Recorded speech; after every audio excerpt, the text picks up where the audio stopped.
It's time to talk sports. It's Hacksaw's Headlines, a panorama of the world of sports, stories, comments, and opinions. Now, here's iconic sports talk show host Lee Hacksaw Hamilton and co-host John Riley. Who wants to talk sports on a Thursday? We do. You do. From the Dixieline Lumber and Home Center studios in San Diego, we welcome you to a special Thursday morning edition of our podcast as we go towards a great sports weekend. Good morning, everyone. This is Lee Hacksaw Hamilton, along with my co-host John Riley. We thank you for joining us early. Special 9 a.m. edition, coffee and donuts with the Dummies. This podcast is brought to you by Dixieline Lumber and Home Centers, 9 locations to serve you in San Diego. You got projects, they've got materials, you want ideas, they can be your best friend. We invite you to just punch up Dixieline.com to see all the things that they have to offer. John, we're going towards a great sports weekend. And boy, we got important topics on the table. Baseball pennant races.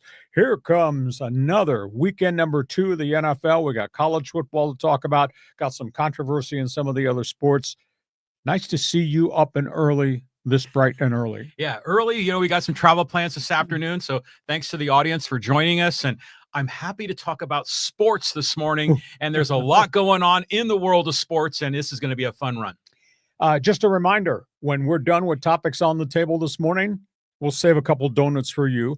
Join us. Fans Forum will be open for business. Now, we're going to do a tight show today, so we're going to try to move through a lot of topics quickly. But if you got questions, answers, statements to make, go to the Fans Forum chat box. And, John, where's that located, and how do the people watching on live stream participate early this morning? Yeah, so if you want to get involved, you have a question for this guy right here, Lee Hacksaw Hamilton, drop your take in the live chat on YouTube, X, or Facebook. We'll get you involved in Fans Forum.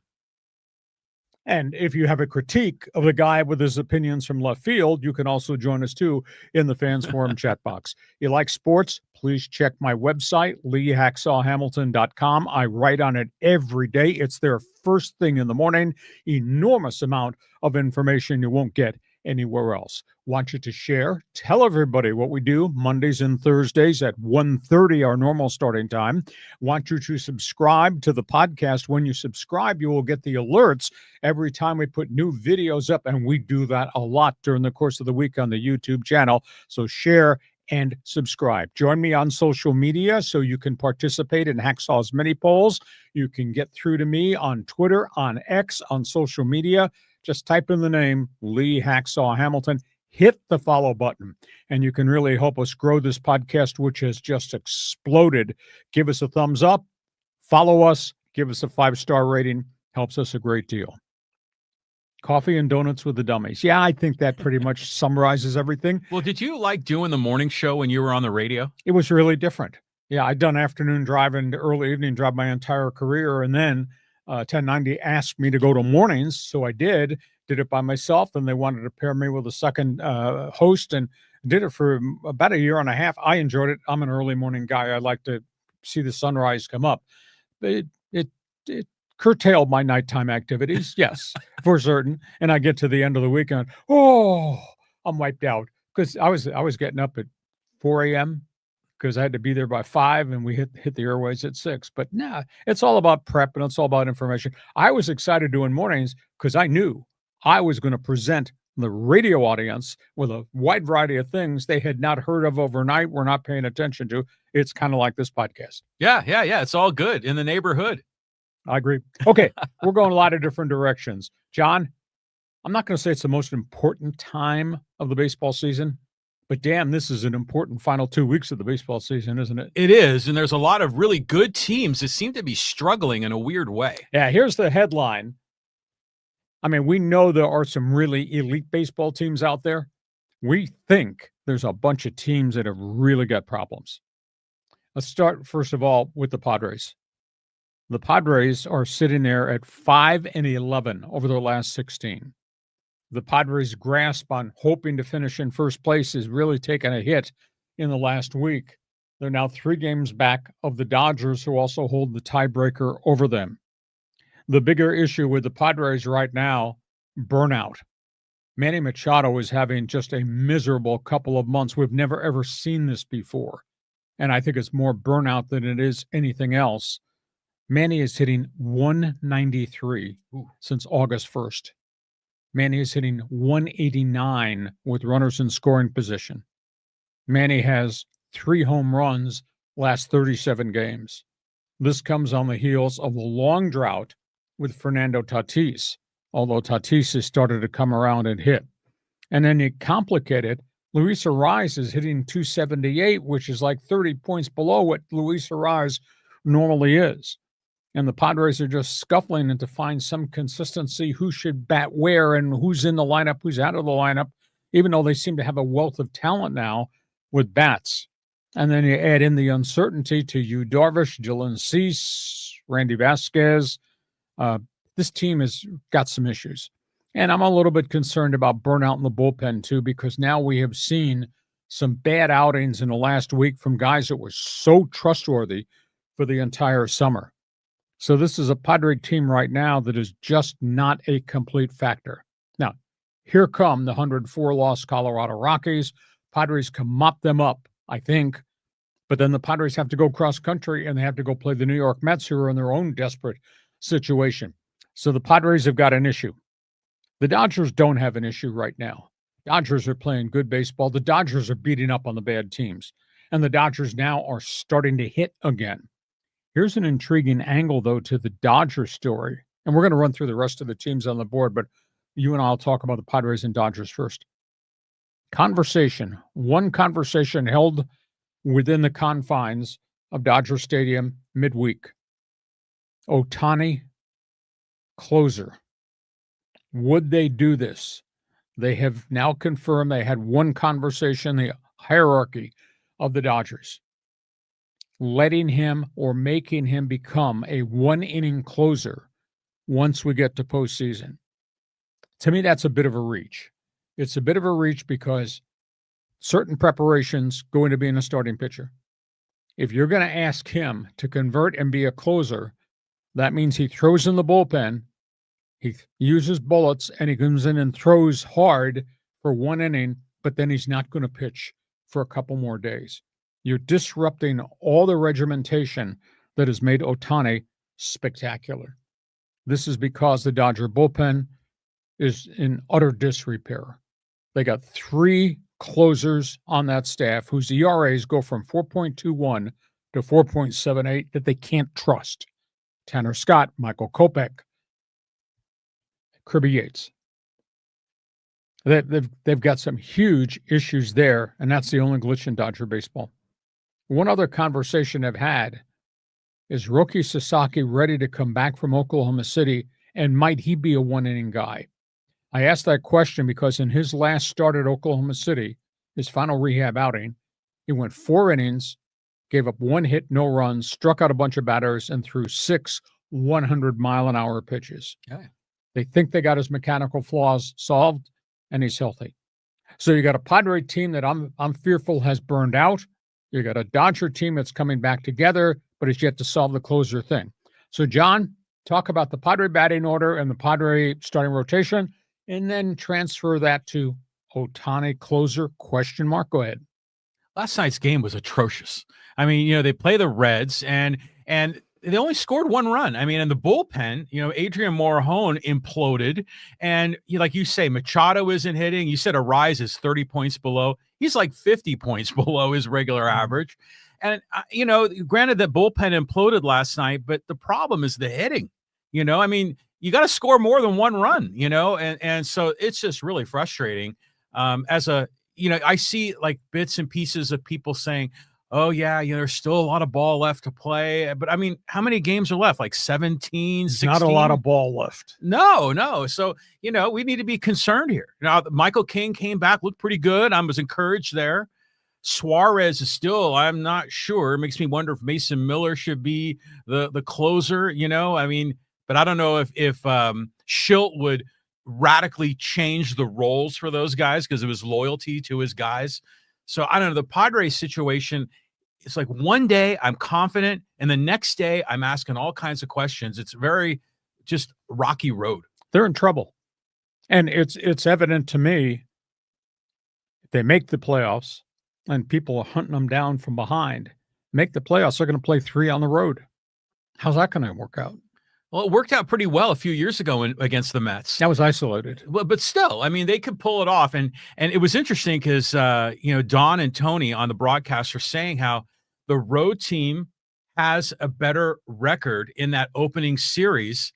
Excuse me, the visiting team, the road team does better than the home team, which is counterintuitive, but it's a small sample size. Oh, so I think we both agree. Do you agree or disagree?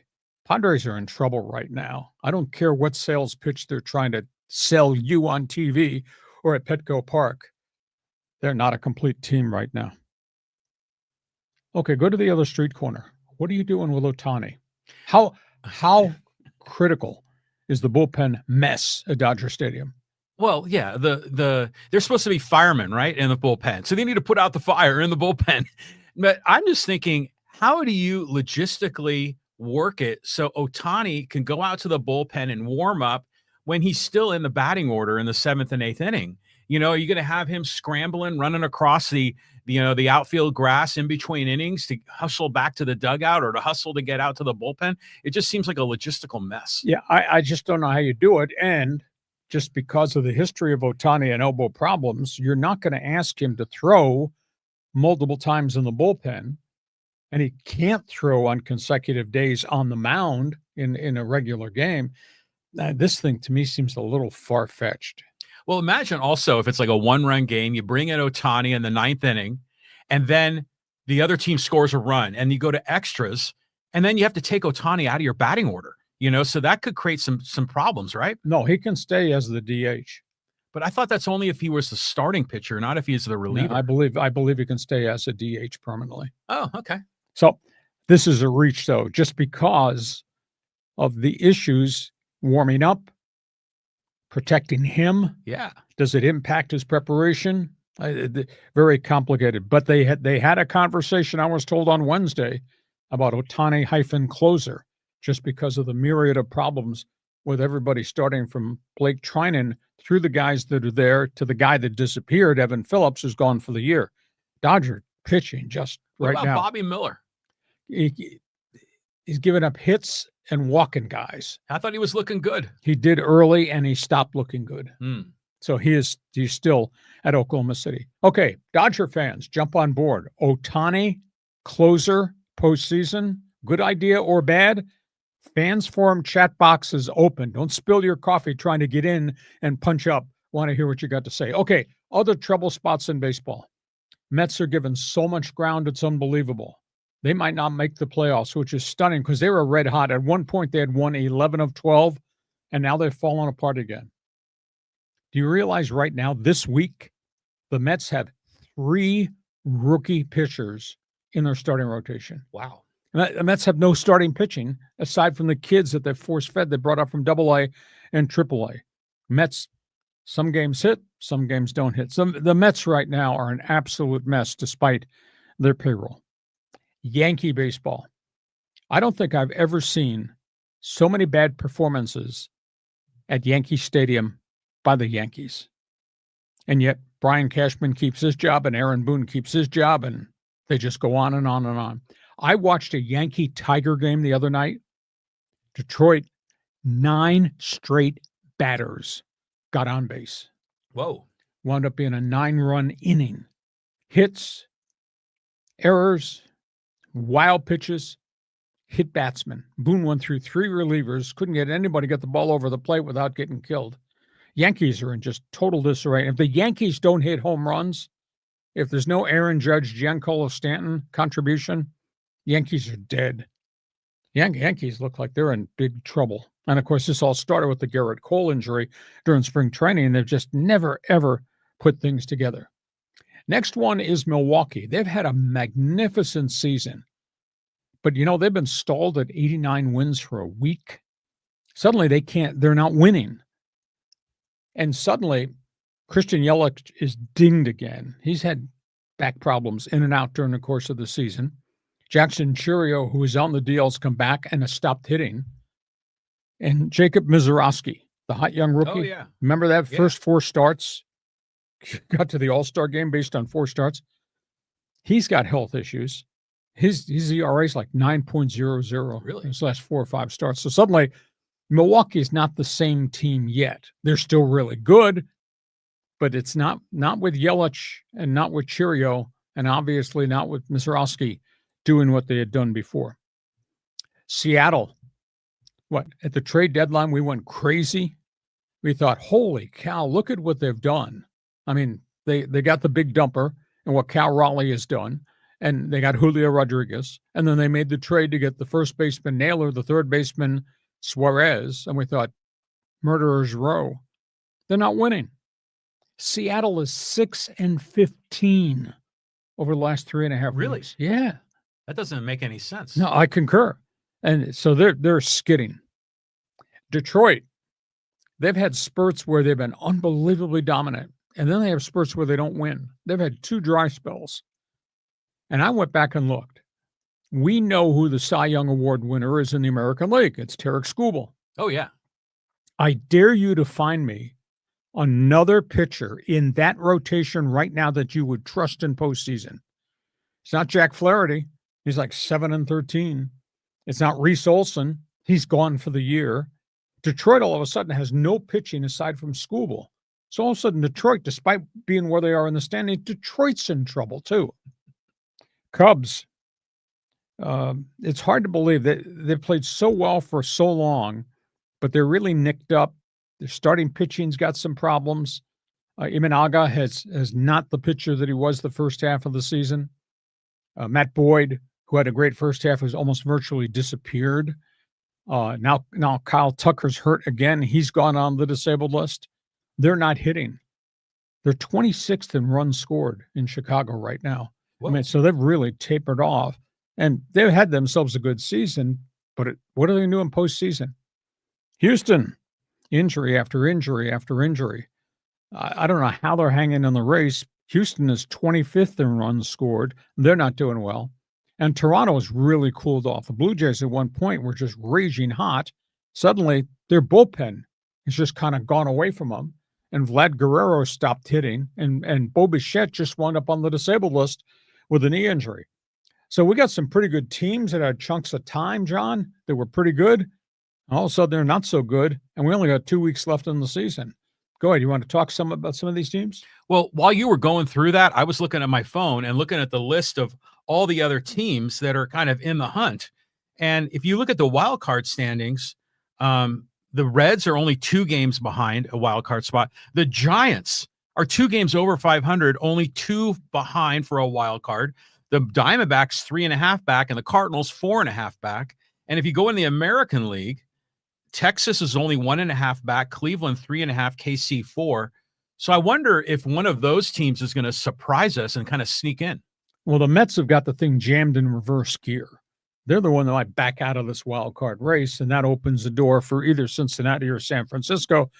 But neither one of those teams is dominant. Those would be one and done in postseason play. So there's some problems. There's some teams with just enormous problems, and we only got 2 weeks to go in the season. And some of the teams that have had dominant seasons just aren't playing very well right now with 2 weeks to go in the baseball season. So you got a comment on the pennant races, wild cards, feel free.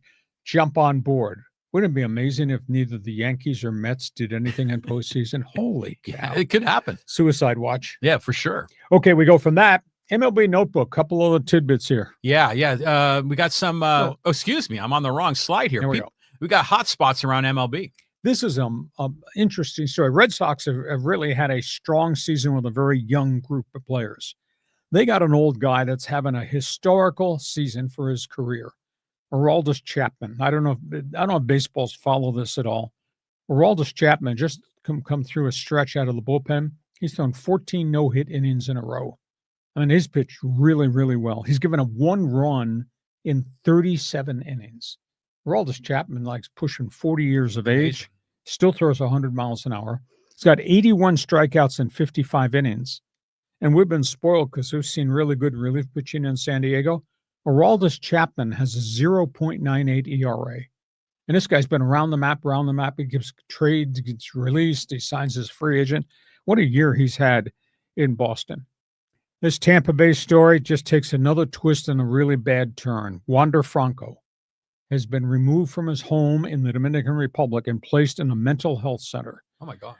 He, of course, was convicted of sexual misconduct for having a relationship with a 14-year-old girl in which he gave money to the girl, gave money to the girl's parents so that he could have this affair with this teenager. Wander Franco evidently has got mental health issues. He went on a rant. His family called and asked for police intervention, screaming that people had stolen $16,000 from him in a hotel, and his family had stolen it, or a police officer had stolen it. Wander Franco's got a whole series of problems. And by the way, the aftermath of this has not gotten very much publicity here in the States. He was convicted of the sexual misconduct case with a 14-year-old girl. He was hit with only a 2-year prison term, and the judge suspended it. Suspended it. No prison time for Wander Franco. Now, he's not going to be reinstated to play baseball yet. He actually doesn't have a visa, passport, can't get into the country. I don't think baseball wants him into the country, nor in the game. But how's that possible? All the seedy testimony that took place in a trial, and he only got 2 years, and then the judge suspended it. They love their baseball stars. And speaking of scandals, this is really bad in Detroit. 6 vice presidents of the Tigers have been removed from their positions after lawsuits and indications of a toxic workplace environment against women that went on and on and on for a group of years. Mike Ilitch, of course, owns the Detroit Tigers. That family runs that. They run the Red Wings. They run a whole bunch of other businesses. 6 vice presidents evidently took part in what was called a boys' club, where they just sexually harassed a ton of female employees. In addition to the VPs who were removed, former major leaguer turned broadcaster Cameron Maybin was removed. One of their radio broadcasters, Craig Monroe, was removed. Testimony about physical confrontations, a man having affairs with 2 different employees, which goes against human resource regulations that the Tigers had. One guy, an assistant general manager, sending lewd photos of himself to female employees who work for the Tigers. Age discrimination lawsuits. The conduct in Detroit has just been horrific. So that's the bad story with Detroit. So how about Chapman? How sick is this Wander Franco story? And how in the hell in the year 2025 could that be allowed to go on in Detroit? Yeah, 1 good story, 2 bad ones. And I remember when Aroldis Chapman was with the Reds, and it was his first year. He was playing at Petco, and I remember he was hitting like 105 or something, and the whole, all the crowd, which just couldn't believe what they were seeing, on the radar gun that was displayed. That was really special. And he's had an interesting track record. He gave up that home run, remember, to Altuve in the playoffs, and had kind of a funny smirk on his face. So I'm kind of glad he landed on his feet. This Wander Franco thing, I mean, what's the hell's going on in society with all this pedophilia? I mean, this is just sick. I mean, that's just really awful to hear that story. And yeah, for the Tigers, I mean, first of all, it sounds like Brett Favre, with the pictures sent to female employees. And I kind of liked Cameron Maybin. I mean, this just surprises me. I mean, he seemed like a good dude. So, I mean, well, good on the Tigers for clearing house, but it's just that there are people that are not picking up on the signals in society on how to be a respectful adult. Concur. And so organizationally, how can the Tigers allow this boys club of their vice presidents, we're talking senior members, overseeing all these other employees, to act that way towards women? Yeah. How is that possible? Well, they got to also lay down the hammer for their team below the org chart, to clean up the behavior. Human resources. Please pick up the phone. Really unbelievable. So that's the latest in baseball. Some other late breaking stories. We go from that big weekend, National Football League. Yeah, I mean, you gave me all these helmets to put on here. I had to split it into 2 slides. Okay, let's talk about big games this weekend. It starts with Monday Night Football. The Chargers made a statement in beating Kansas City. I think there's a changing of the guard in the AFC West. Kansas City is no longer Kansas City. Somebody else can now win that division. Chargers, Justin Herbert, enormous, impressive road win. They play the Raiders. I know there's great anticipation all things Raiders, the arrival of Pete Carroll, his resume, etc. Interesting matchup, Carroll versus Harbaugh. That'll be fun to watch. Geno Smith threw for 362 in the Raiders' surprise win. But that being said, Raiders can't run the football, have a patchwork offensive line, and they're going to send that back seven on defense with a bunch of guys wearing name tags because nobody knows anybody. You're going to send that defense on the field against Justin Herbert. Raider fans like to walk around silver and black trophies and all that. Yeah, that's 50 years ago. I think Justin Herbert's going to blow their doors off on Monday night. So that's Monday Night Football. Could you imagine waking up Monday morning and Kansas City being 0-2? Distinct possibility. Chiefs play the Eagles. And, of course, the Eagles, that's a complete football team. And Kansas City is a fragment of what they used to be. They got Mahomes. I just don't think they have enough around Mahomes. Kansas City, this is the beginning of I'd call it a death march. I mean, shortcomings on the roster, no Rashee Rice. Now they've lost their young wide receiver, Xavier Worthy. Can't run the ball. Still have problems at right tackle. And they are playing the Chargers, the Eagles, the Ravens, and the Lions over the first 6 weeks of the season. Wow. Era over. So that's Kansas City, Philadelphia. Interesting matchup. That's Baker Mayfield and Tampa Bay going to face Houston and that angry defense. And I'll tell you, they got Will Anderson and the job that DeMeco Ryans has done cranking that defense up. This is going to be a big challenge for Baker Mayfield. Now, he's hot. There's no doubt about it. He's coming off a good year and a half, 2 years with Tampa Bay, and he started like a house of fire, throwing 3 touchdowns last week. So that's going to be interesting. Fourth game here that we're previewing, the battle of the kid quarterbacks. That's Michael Penix. He threw for 298 last week for Atlanta in their opening loss. J.J. McCarthy. Now, he had 3 mediocre quarters and then came alive in the fourth quarter of the Vikings Monday night win. So we'll find out because he sure played with a lot of confidence in that final quarter. So you got the 2 kid quarterbacks going against each other. That's the first group of games we're talking about. You want to talk about the Bolts, changing of the guard with Kansas City, Baker and the boys, or the kid quarterbacks? I'm still not ready to throw in the towel on the Chiefs. I mean, I don't think they're going to beat the Eagles here. I mean, but they're going to be around. I mean, they still have a lot of talent on that team.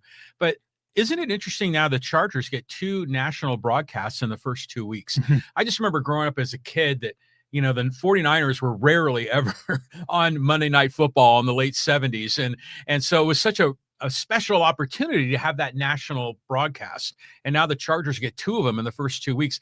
I'm interested to see Pete Carroll and Geno Smith and Ashton Genty. And I want to see what these Raiders, what they're really like. And, going up against the Chargers should be fun to watch that.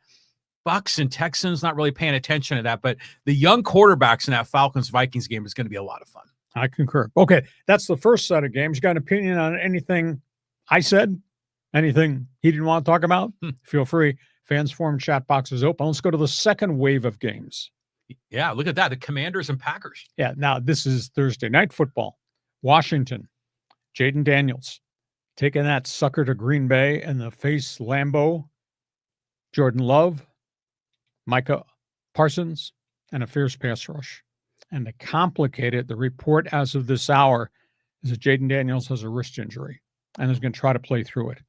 Washington could get beaten. And, of course, Green Bay is coming off that impressive choke job last week and what they did. So Green Bay looks like they're really dangerous. Choke job. Didn't Green Bay win? Yeah. Choke. Defense. Oh. Excuse me. I don't speak the language. It's too early in the morning. Okay. So that's one game, Green Bay, Washington. Da Bears, they still haven't answered questions about Caleb Williams as they go to play Detroit. You think Detroit's pissed off? Oh, yeah. I would not want to play Detroit this weekend because they did not play very well and they got beat. So the Lions play the Bears, and Caleb Williams is just running for his life, and he's having trouble going through his progressions. Way too much scrambling. He's going to get killed doing this. Chicago is trying to find the right fit playbook quarterback, teach the quarterback to stay in the pocket, let him learn how to run through his progressions rather than running out of trouble the first sign that there's traffic around him. So this is work in progress there. Dallas, New York Giants. Really interesting game here. I mean, Dallas played really well against the Eagles in their first game. And I'll tell you, this might be the last start for Russell Wilson. There is so much heat on Brian Daboll and the Big Apple that you got to play Jackson Dart. Now, Russell Wilson didn't have a great statistical game, but he had no help whatsoever.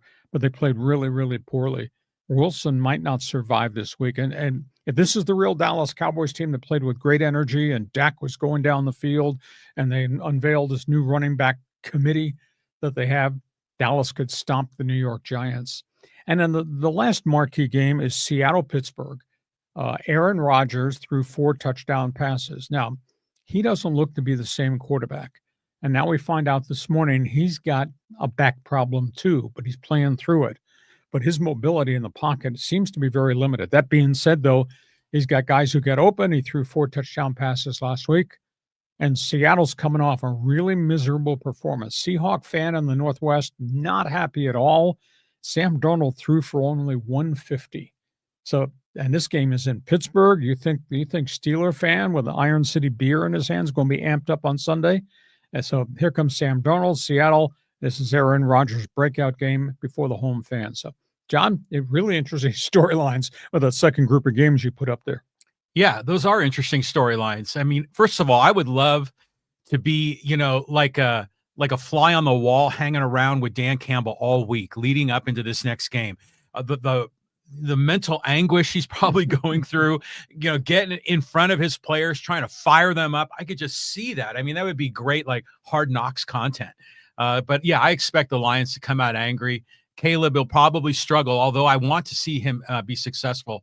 I'm kind of with you on the Giants thing. I mean, Russell Wilson just kind of feels very meh. Like he was in Pittsburgh and then he was in Denver. And I know he was okay for a little bit in Denver, but it just seems like the Russell Wilson era is in the rearview mirror. Yeah. And so let's go to Jackson Dart and find out what he can do. And the media pressure in New York is unbelievable. Brian Daboll's whole Monday press conference was defending his decision just to continue to play Russell Wilson. And Wilson did not have a good game. But then again, he's not surrounded by a lot of really good people. I thought he was going to manage games and they're going to live off their defense. They just didn't move the football very well. Well, they have that receiver Neighbors who's like really good. Bad back. Oh, he's not playing? He's playing, but that's not Malik Neighbors. Oh, interesting. And then, yeah, and by the way, the Seahawks, I mean, that was a miserable loss to the 49ers.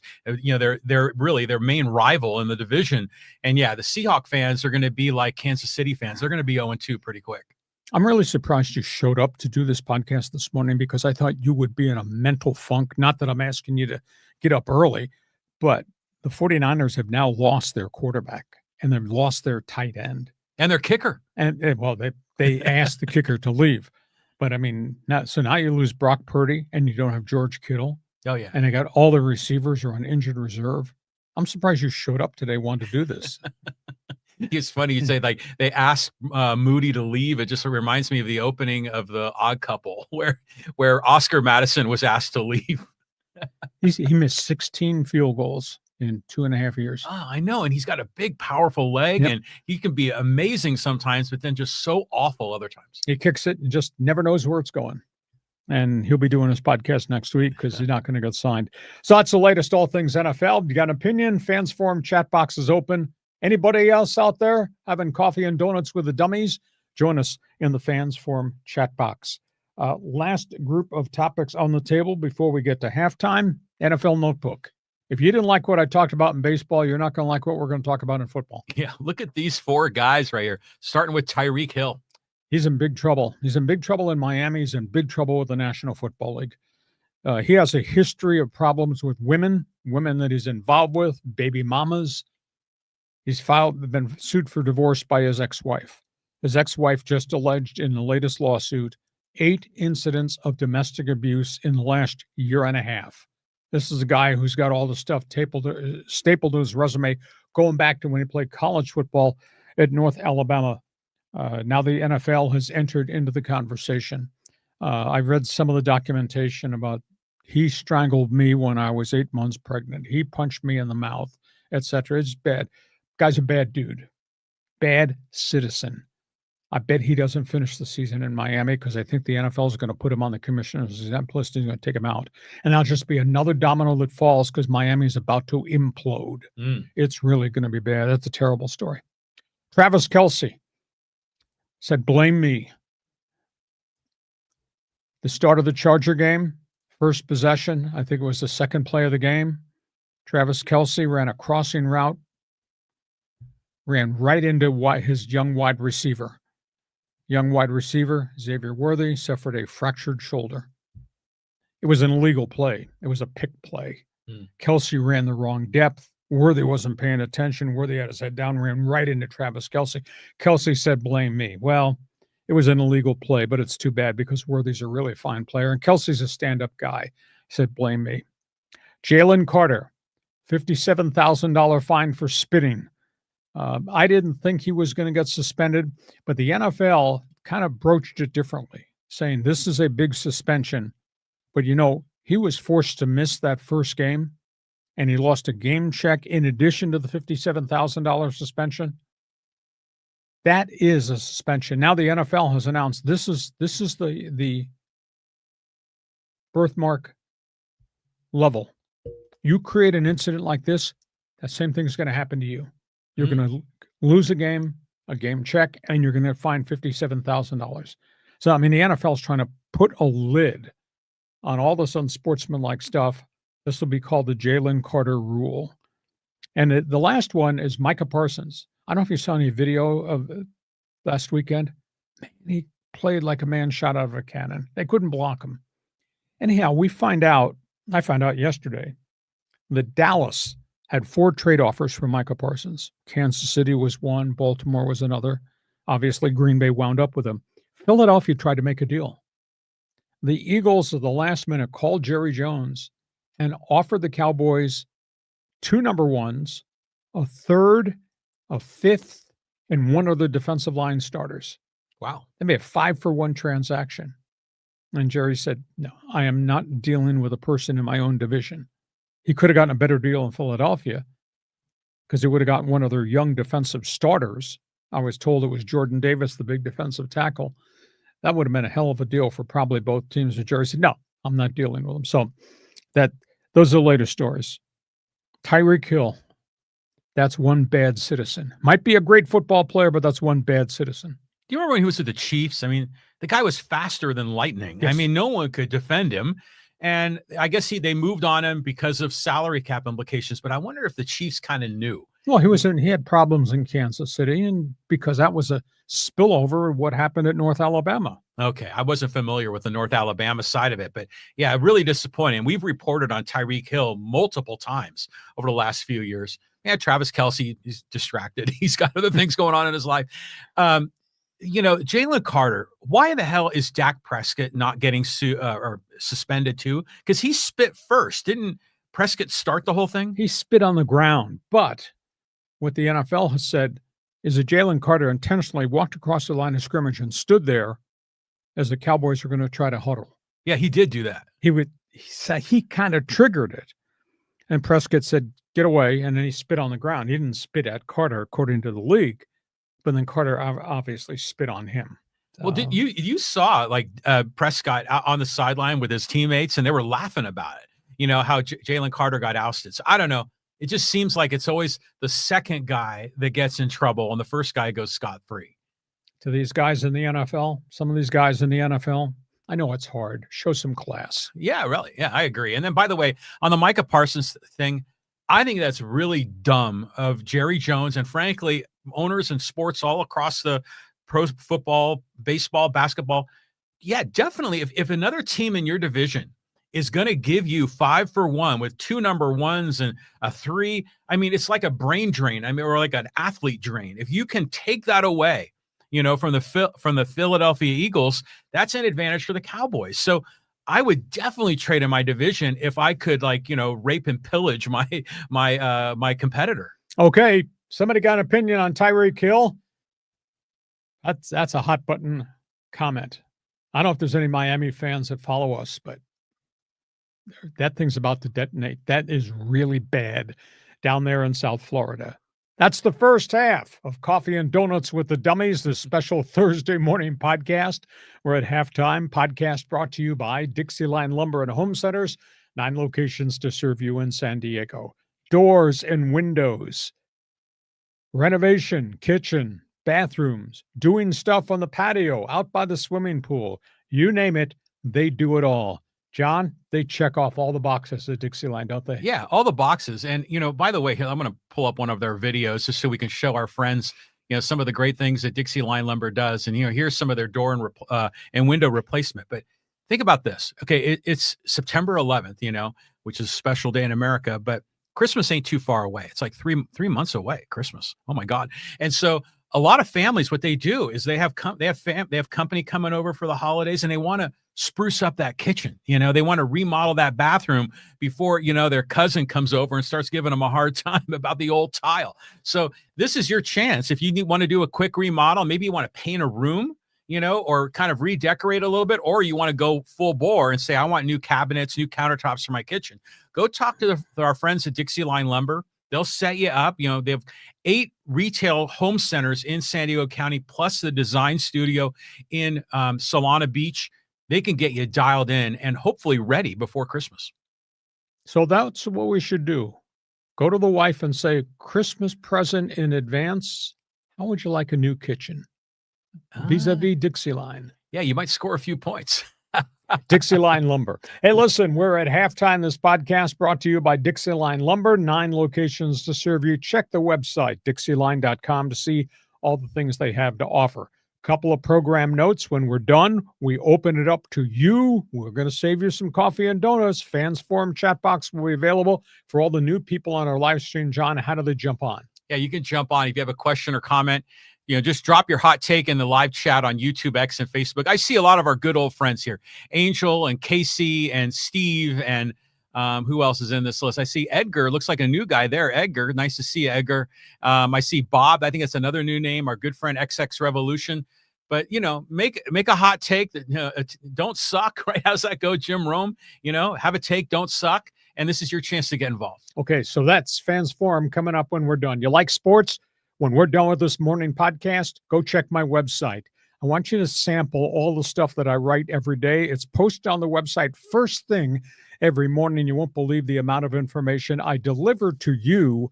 Just go to leehacksawhamilton.com. Share, tell everybody what we do. Mondays and Thursdays, our regular schedule at 1:30. Subscribe. When you subscribe, you will get the alerts every time we put something new up on the YouTube channel. We put 5 to 7 to 10 different videos up during the course of the week on the YouTube channel. Give us a thumbs up. Hit the follow button. That helps us immensely. Give us a 5-star rating too. Okay, let's move to the second half, John. Coffee and donuts with the Dummies. You want to talk about this Kawhi Leonard Clippers thing? This is just getting kind of weird. Yeah, it's getting uglier and uglier as we go. I guess I'll pose the question for those of you who love the great Aztec star, have followed what I think might be a Hall of Fame career. Has your opinion changed of him based on the stuff that has spilled out over this last week? He's being investigated because he signed a deal with a company that went bankrupt for $48 million. And company officials in the bankruptcy proceedings, when asked about the amount of money that was supposed to be given to Kawhi Leonard, said it was to circumvent the NBA salary cap. LA Clippers said they had no knowledge whatsoever of the side deal that his agent, his uncle, Dennis Robertson, made. Now we come to find out the Toronto Star did an investigative report.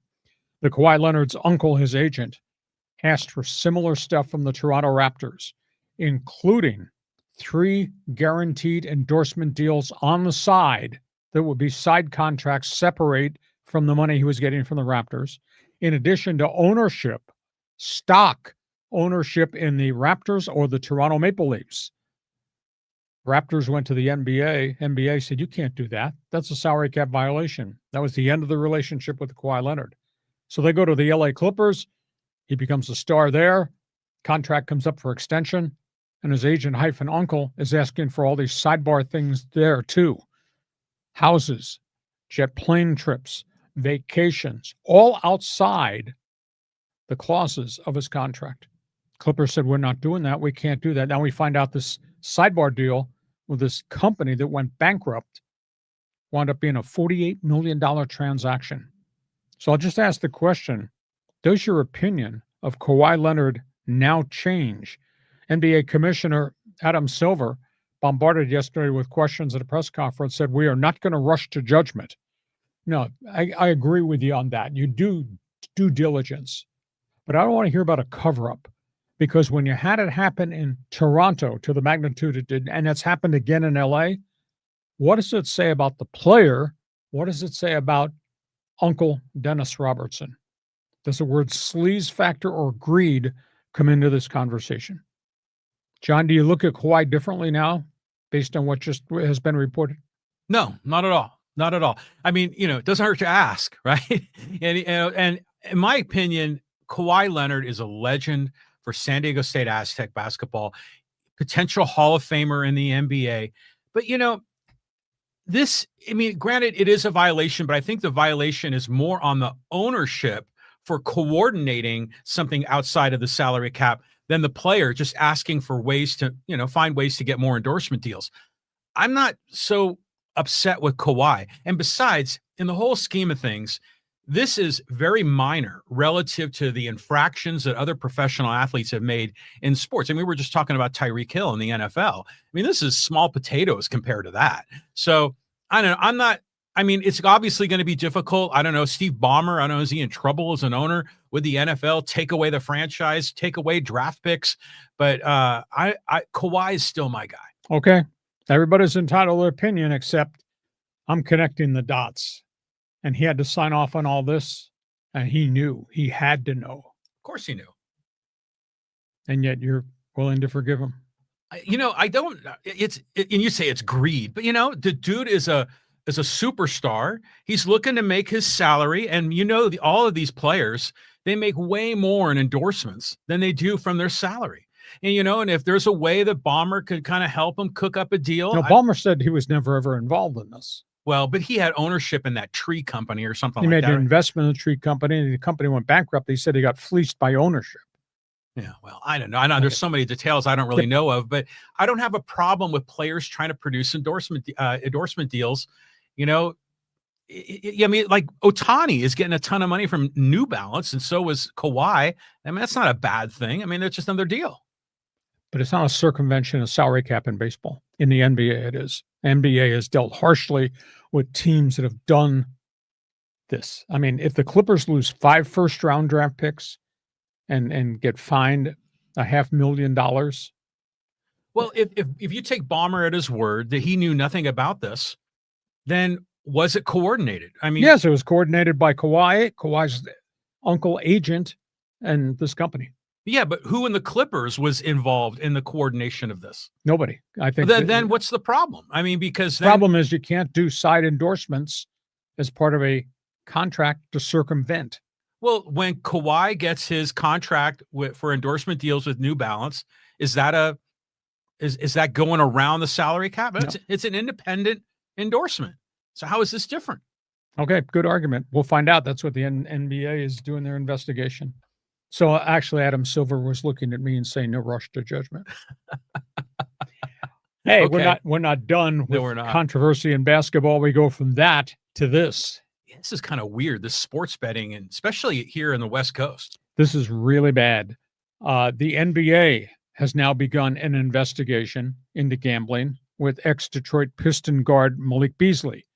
He was kind of the focal point of an FBI probe of his relationships with gamblers as it relates to mass betting in certain games that he played in. NBA cleared him, said there was no wrongdoing. Or should the FBI cleared him? NBA has now just announced they're starting their own private investigation into Malik Beasley's accounts with casinos and FanDuel and all these other companies that are taking on volumes and volumes of bets. They're looking at Beasley's relationship with those people. I'm not going to say Beasley's toxic, but Beasley does not have an NBA contract, and camps are about to open. And that was a guy who was averaging 21 points per game for the Detroit Pistons. So at this point, NBA is looking at him. That's one gambling story. The other gambling story is really bad. The NCAA has expelled 3 basketball players from the Mountain West Conference for betting on games, raking in $18,000 in profits, betting on games that they played in at Fresno State and at San Jose State. In essence, it's got to do with point shaving. It's got to do with poor play and a massive bets made at certain times on certain players in certain games who played really badly in those games and came off the floor. These 3 guys, 2 at Fresno State, 1 at San Jose State, have been expelled by the NCAA. I think gambling's everywhere. And the question is, if you're going to risk it, you're probably going to lose your career by virtue of doing it. We've seen it already in the NBA. We've seen it in the past with the NFL suspending guys for 9 games to a full calendar year. I bet it's everywhere. You bet? Bad choice of word. Okay. It's funny when you said point shaving. Do you remember when Tulane got into that point shaving scandal? And I remember my buddy. This is back when in the 80s, and he had a T-shirt that had a Tulane basketball. It was green and had shaving cream on the basketball and like a razor, kind of shaving. Now I've said this before. I think gambling in sports net is a great thing. I mean, it gets more people involved in the game, more fandom. I think it's all good. They just have to police it. And this is a case where they're policing it.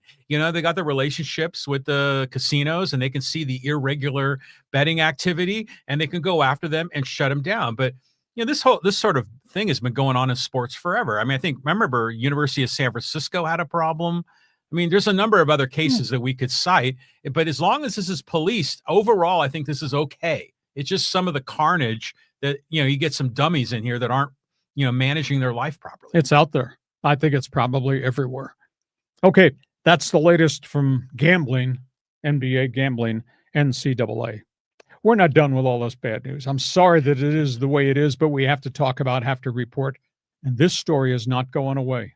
Yeah, the conferences and the skirmishes and the wars, a lot of fans on our YouTube channel love this kind of content. It's very interesting.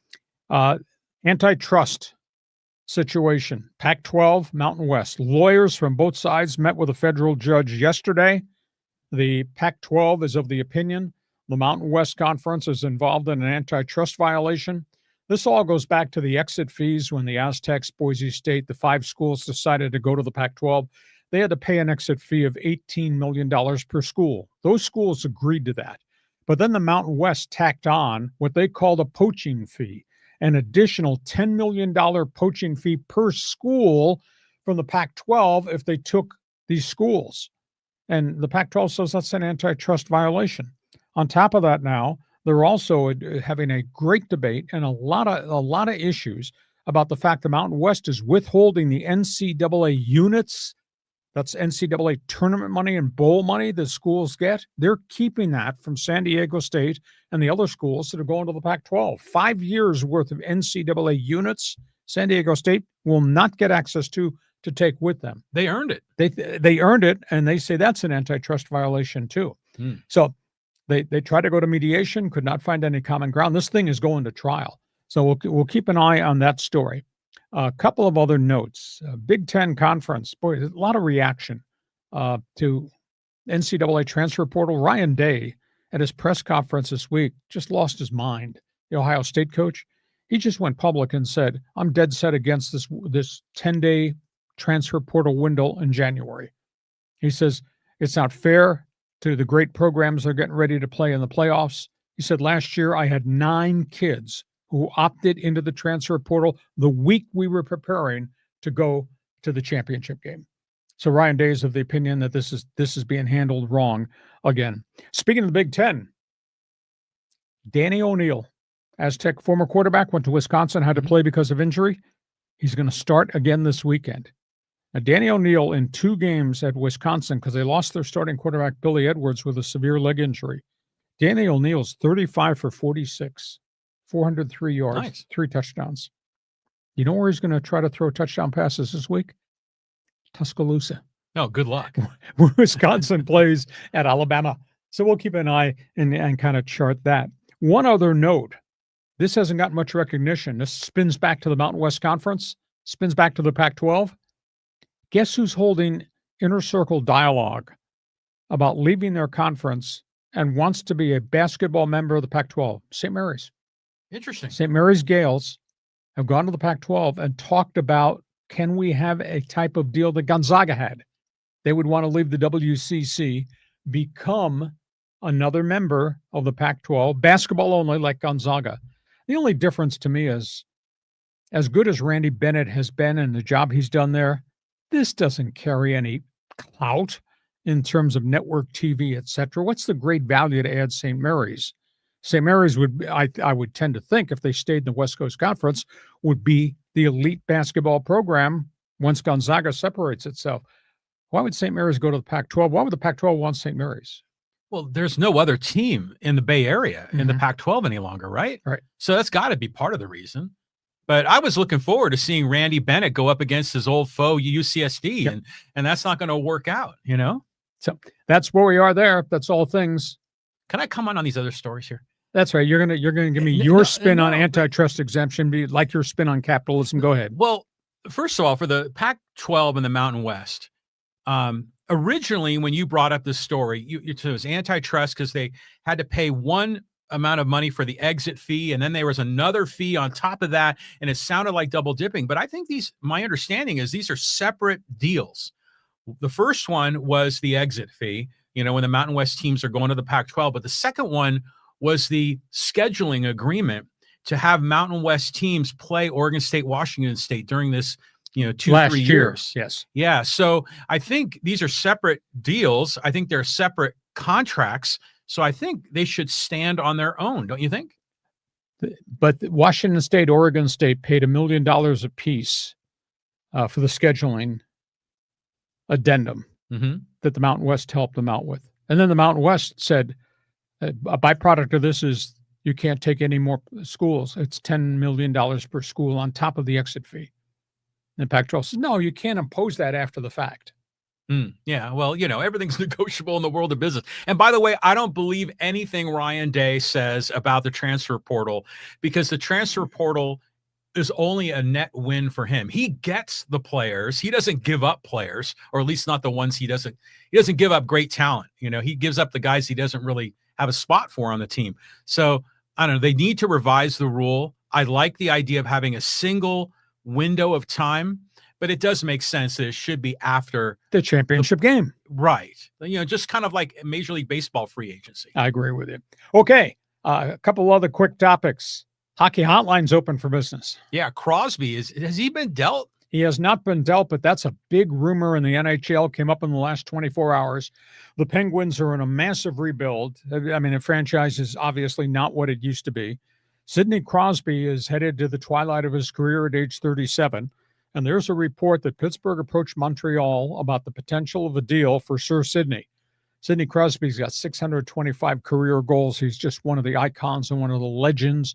He was the heir apparent, obviously, to Mario Lemieux. Has had just a phenomenal career, but they're not winning in Pittsburgh. And Montreal is a very, very young team. They think Sidney Crosby, who's first from Nova Scotia, right across the border from Quebec, that he would be the bow on top of the prize as they try to bring the Canadiens back. So this bears watching.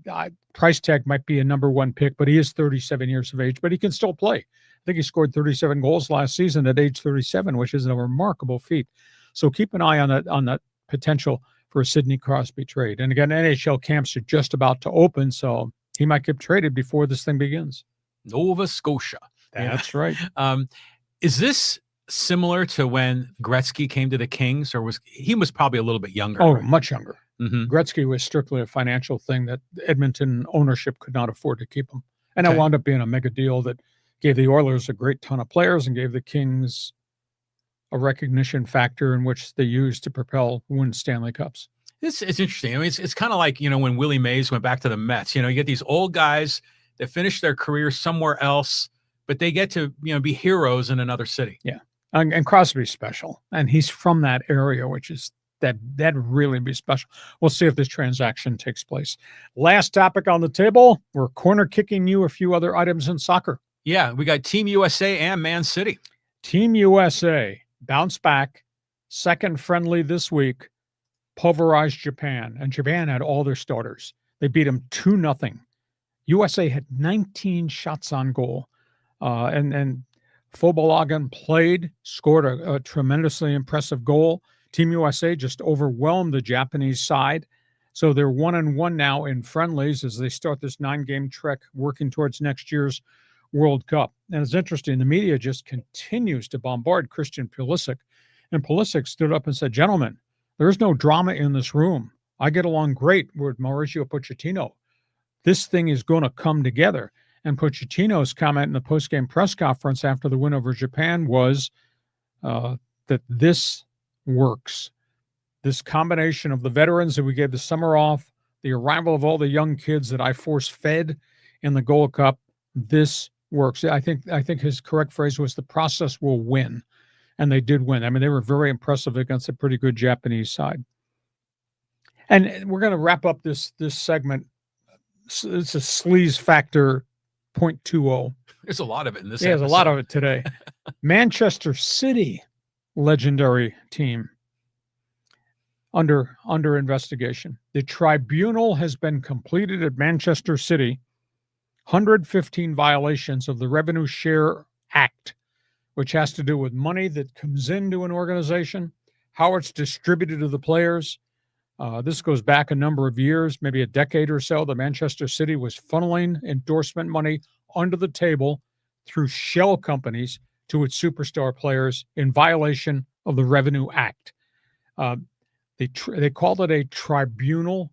That's the hearing, the trial, if you will. It has been completed. There's been no judge's decision yet as to what sanctions should be handed out, but the sanctions could involve stripping of points from Manchester, all the way down to relegation. I'd have a hard time believing that the English Premier League would relegate Manchester City out of its league to a lower classification.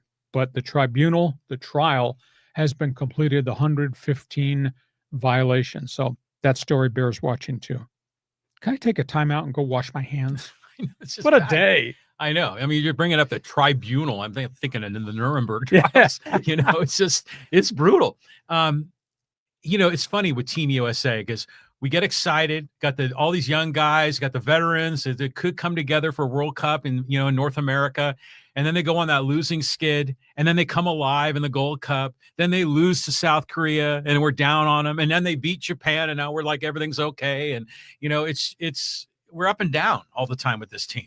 I mean, so I'm just curious to see what the final roster is going to be for this when they enter World Cup, because there were a number of good young players, like Luna and even like the Berhalter kid was doing pretty well. And Malik Tillman. And I mean, plus they're going to get all their injured guys back. Now, these guys are going back to their clubs. They got to stay healthy, playing in Italy, or stay healthy now with the English Premier League schedule kicking into high gear. Can't have any more injuries as we go to 2026. But if they're all healthy, I think this would be a pretty good collective side. Oh, I agree. And by the way, I love relegation. I think that's like the coolest innovation in sports. I mean, imagine if they did that, in some of the sports here in America. I mean, it would add a whole new dynamic to, how we follow the games. That's not going to happen. No, I don't think so. Really, but I love it. They're unbelievable. You are so off center this morning. Okay. Those are topics on the table. This podcast brought to you by Dixieline Lumber and Home Centers, 9 locations to serve you in Southern California. We thank you for being part of Coffee and Donuts with the Dummies, a special broadcast because we get travel conflicts this afternoon. John, let's bust through, go into fans forum, get as many on as we can. Okay, let's go to a new guy here, Bob, and he says, hey, it's not burnout, it's the Profar effect. Well, I said this right after the trade deadline, after the Padres got the 6-pack of relievers together. I thought Mike Schilt came out of character. I mean, he had a regimen, how the relievers were used. And it was dominant. And then he started messing around. All of a sudden, Jason Adam is pitching in the 6th inning. Suarez came in one game in the 7th inning. And I thought, well, why are we doing this? What, you love Mason Miller? Okay, let him be your closer Tuesday, Thursday, Saturday, and then just structure Suarez and the other guys and Morion on Friday, Monday, Sunday, whatever. And instead, it was a mishmash. And then the other factor, after the deadline, then came the discussion, okay, where are we going to put all these bats? Now we got too many bats. We didn't have enough bats before. And who's hot, who's not, who's playing, who should be at first base, who's a DH? Do we platoon? all of a sudden, nothing seemed to be coordinated nor right. It was like Schilt was looking for answers over the final month and a half of the season. And here we are with the Padres having lost 11 of their last 16 games, including a bunch of really bad teams. I mean, they don't, nothing seems to fit. And I'm concerned about the burnout factor. I mean, Machado just looks terrible. And Tatis had a really, really bad spell. They don't look like they're ready for postseason. And last I check on your calendar, postseason starts in 2 weeks. Yeah. You got to be concerned here. But you know, my instinct is when the Padres made the trade to get Laureano, which was a perfect need, a perfect fit for left field. My bet is the Orioles said, "Hey, you got to take O'Hearn too," you know. And then so now you got this extra guy. Then it became 6 for 2. They traded the farm system. Well, yeah. I mean, Preller was kind of in a desperate spot because he had huge holes at catcher and left field, and the team was sputtering, and they had to do something. And then the other comment about the pitchers.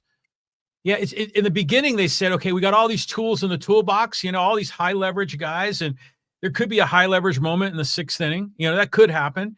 And when you got all those guys, you're not going to have Jason Adams every day for the 7th inning. Sometimes you're going to need him a little earlier, especially when the starters are only going 4 2/3. So it's been weird. It's almost like an embarrassment of riches trying to get all the puzzle pieces to fit. But they haven't made it fit consistently nor perfectly. That's the thing. Oh, yeah. They had such a rhythm to the bullpen, and now to me it's all disjointed. And I'll throw this out too off the top of my head. The general manager, everybody praised him. He solved the catching problem. Now he created a pitching problem because they are so shy of starting pitchers they can trust because he traded Burgett and he traded Kolek to get Fermin. Yeah, I mean, it'd be nice to have those guys back, but King looked good. Darvish in his last start looked okay. So there is let's say a silver lining to this if you want to be optimistic, glass half full. But yeah, I mean, you would love to have some more starting pitching depth right now because when you roll Vasquez out there, it's sort of like a seat of your pants. You don't know what's going to happen. And Dylan Cease the same way. And Dylan Cease will look great for 3 innings and then blow up 1 inning. And I caution you in your enthusiasm and Padre fan enthusiasm too.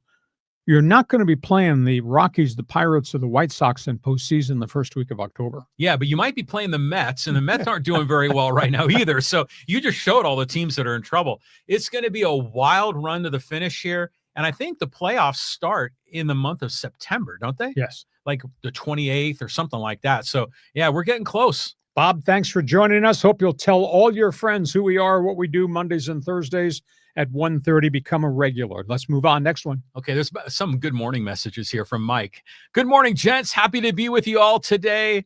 And then Angel says, breakfast with Hacksaw and Riley presented by Coco's. And then Angel, his question here is, I like the idea of Ohtani closing. Win-win. Dodgers get a closer they could trust and gives Ohtani practice for next season. I think the burning question, though, is how do you do that? And you can only use him one time. I mean, you're not going to ask Ohtani to be a closer 2 days in a row. And how does it impact, his mental preparation to be your designated hitter and then the mental preparation to be a pitcher? Those are 2 separate entities, but they're almost like full-time jobs. Unless you're telling Ohtani, here's the ball, just go out and throw 100 for this 9th inning, and that's it. But you can only use him one time. You can't have him throwing days after days. Is he still struggling hitting when he pitches on the same day? Yes. Interesting. No, but he started to get hot recently. He and Mookie Betts all of a sudden started to hit. Interesting. Yeah. I don't know. I just think logistically, I can see chaos, but if anyone could do it, it's him. Yeah. He'd be able to pull it off, but yeah, it's just so fascinating. All these different storylines going into the playoffs. Yep, I agree with you. So this bears watching. They did have a meeting on Wednesday. First time they've discussed it, and it has been confirmed. Okay, Angel, thanks for being with us. Next one. Okay, let's go to new guy Edgar. The Padres find a way to lose every game. They will not make the playoffs. Well, you got the thing jammed into reverse gear, but all right, Swami says Padres will be in first place by Sunday night. That's because they're playing the Rockies. But Swami says the Dodgers will probably be in first place by the middle of next week because the Padres have to go to New York to play an angry Mets team, which is still fighting for its life. Well, the Padres are 3 games back now, right? Yeah. Yeah, so I don't know if they're going to be unless the Dodgers go in the tank, it's just nuts. I mean, I'm watching the game last night. I was so discouraged. I mean, it's typical of what was seen for the last 3-4 weeks. Yeah, it's like the Team USA. You get excited and then you get disappointed, and then you're excited again and then you're disappointed again. So you just wonder when the playoffs happen, are they going to be riding high or are they going to be going down low? You want to say something mean here or just tell you what I think? Padres were 14-3 out of the gate. Since that time, they're 63-64. Yeah. I mean, I think the Dodgers are something sort of like that too. The Dodgers are still in first place, though. Yeah, they are. Yeah, and the Dodgers are starting, as we said, the Dodgers, all their players are coming back. They're getting healthy. The cavalry has arrived. Padre fans have supported this thing. And am I the only one that is worried about this? They're a sub-500 team since the 14-3 start, and you're treating them like they're a World Series team. Is it me or is it you? We expect so much. I mean, we're starved for a championship. And when you've got Machado and Tatis and all these other stars, you expect to be a competitive team. Mm-hmm. Thank God Tatis hit a home run. I haven't seen one of those in a while. Yeah. And there was a great catch in right field. But our stars are not playing to the level that they should be. And they're making Machado's making $30 million a year? Yep. I mean, come on, dude. Hit at least over the Mendoza line. It's hitting 198 since August 1st. That ain't cutting it. It's got 3 home runs in 37 games. He was so hot, like in June and July. I mean, he was like near the top of the list on batting average, OPS. I mean, I thought he was in position to maybe contend for another MVP. I hope they don't break our heart. It could happen. I think they'll be in postseason, but the way this roster is constructed right now, they'll be one and done. That could happen. But again, like you said, the Mets, the Cubs, they're all having problems. There's some glitches. I concur with Milwaukee's coming back down to earth. I mean, the Dodgers are sputtering like the Padres. I mean, and what have I said over the 3 years you and I have been together yelling at each other on this podcast? The Padres' window to get to the World Series is right here, right now. Didn't do it last year. Should have. Look even lesser of a potential they could do it this year. Time's running out. Have we heard any updates on Xander Bogaerts? He's been cleared to do a little bit of baseball activity, but I don't. He's got a fracture, and that's a slow healing thing. And then he's got to do baseball stuff and get back into that regimen. I heard he was going to be in a boot for a while, but he was hopeful to be healthy to be in the playoffs because it wasn't that bad. They did X-rays, but that can you get him ready in 2 weeks? I mean, what they cleared him to do yesterday, that's very limited. That's not even baseball activity. That's like you can jog a little bit in the outfield, but you can't plant and you can't do all the things you need to do, play shortstop. So we're wishing and hoping that's a week from today. I think we'll have a better feel as to how close he is. But then, I mean, it's only 1 week left in the season at that point. I like Cronenworth at short, and then you get a Rise at second, O'Hearn at first, and suddenly the batting order kind of fits. If they hit. Yeah. Okay. Edgar, it's great to have you with us. You come bail us out anytime in Fans Forum. John, move on. Moving on. Let's go to our friend Steve. Herbert just needs to play clean football, and I see the Chargers winning by 10 points. Oh, I think they're going to beat the Raiders up. With apologies to the silver and black. They just don't have enough players on defense. I love their defensive front. That's going to be fun to watch Max Crosby try to get in Justin Herbert's face. But the back seven, to me, is weak, and they had injuries last week. They've already lost a starting linebacker. I just think the Chargers are going to go up and down the field. Now, can Geno Smith throw for 362 again? Yeah, I guess he can. That's going to be fascinating. But the Chargers have way too much firepower, I think, for the Raiders to try to make it a throwing contest along the way. Zach, good to hear from you, man. Yeah, Zach usually likes to talk hockey with us. So it's good to see Steve Zach Botsford. So good to see Steve there for us. Let's keep moving on, and let's go down the list here to our friend Casey. And he says, guys, you think the Miami Dolphins could be the first team probably that fires their coach, right? Tell you what, the rumor everywhere is that McDaniels is not going to survive the next couple of weeks. And Tua played really poorly. A former teammate criticized Tua this past week. Now they got this mess with Tyreek Hill. They got injuries. You can't keep the young running back Artane on the field. I don't like their defense at all. I think this thing is going to implode. And it's kind of hard to believe that you would fire a coach 3 or 4 weeks into the season. It has happened in the past, but they're in big trouble down there. When we did our hot spots in our preview last week, I thought Miami was in big trouble. I thought New Orleans was in big trouble. I don't know if Indy's coach is in big trouble, but those are some of the hot points around the league. How did Mike McDaniel become an NFL head coach? I mean, offensive coordinator, hot guy at the right time, right situation. But he looks like an analytics nerd, not like an athlete. He probably is. Yeah. So, and he had Tua, but they designed the offense around Tua. But Tua got hurt. But then Tua came back. And when Tua came back, he played really well. But they don't have the same roster around him. And Tyreek is not Tyreek. I was just going to say, don't worry about it. Tyreek Hill is there. He's going to save the day. Tyreek might be in jail. I want to get back to Mercury Morris, Larry Zonka, Jim Kick, Paul Warfield, Bob Greasy. Yeah, those were the days, man. Speak about living in the past like Raider fan. Jeez, that goes back. That goes a few third downs ago, too. That's early 70s. That's the undefeated season. Those guys still get together and have that celebration when the last team loses a game. Yeah, and they still have the bottle of champagne that's never been opened. How many of those guys are still alive? I'd say probably half of them. Yeah. The Garo Premium group. I think he's the one that throws the party.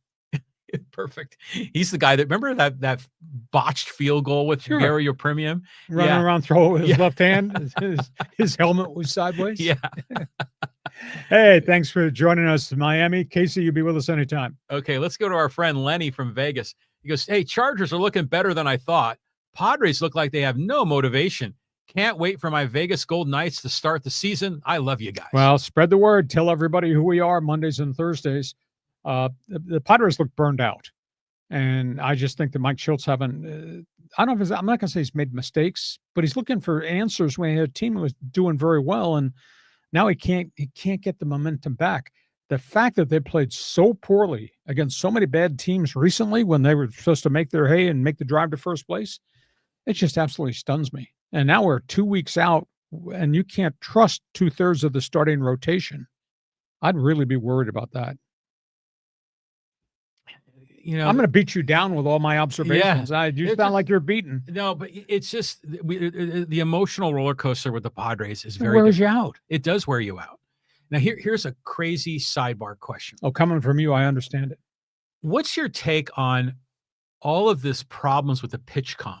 Have you noticed that? There's some mechanical flaws, but it's everywhere in baseball. But it's weird. I mean, it's like that should be something that they should be able to figure out.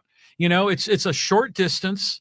You know, I don't know, maybe they have to have some security so they can't be hacked by the other team or something. But sometimes I wonder if the pitcher catchers use the excuse of a pitch comm problem just so they can have an extra mound visit.